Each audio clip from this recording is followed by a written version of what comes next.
Iran versus America என்ன ப்ராப்ளம்னு சிம்பிளா சொல்றேன் கேளுங்க. ஈரான் அமெரிக்கா ப்ராப்ளம் இன்னைக்கு ஸ்டார்ட் ஆகல, ரொம்ப வருஷம் முன்னாடியே ஸ்டார்ட் ஆயிடுச்சு. 1953க்கு முன்னாடி Iran and America friends country. அப்ப 1953க்கு அப்புறம் என்னதான் நடந்துச்சு? 1953ல ஈரான்ல முகமது மஸ்தாக்னு ஒரு ஈரான் பிரைம் மினிஸ்டர் இருந்தாரு. அவர் ஈரான் ஆயில் கம்பெனியை கவர்மெண்ட் கண்ட்ரோலுக்கு கொண்டு வந்துட்டாரு. இதை அமெரிக்காவுக்கு பிடிக்கல. ஸோ அமெரிக்கா சப்போர்ட்டோட ஈரான் கவர்மெண்ட் சேஞ்ச் ஆயிடுச்சு. அதுல ஷான் ஒரு ரூலர் பவருக்கு வந்தாரு. இதனால ஈரான் பீப்புளுக்கு அமெரிக்கா மேல கோபம்.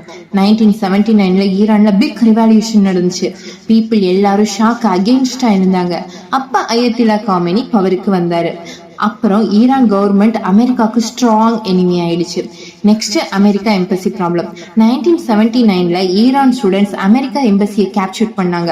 52 அமெரிக்கன்ஸ் 444 டேஸ் கைதியா வச்சிருந்தாங்க. இது அமெரிக்காவுக்கு ரொம்ப பெரிய இன்சல்ட் ஆயிடுச்சு. Next nuclear weapon issue.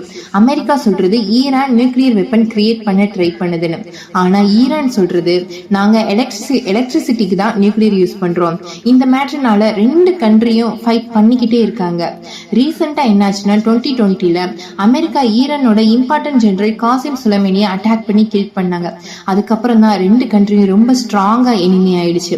சிம்பிளா சொல்ல போனா Iran versus America problem reason 1953 Iran government change ஆனது, 1979ல நடந்த revolution, America embassy hostage issue, nuclear weapon issue, middle east politics. அவ்வளவுதான்.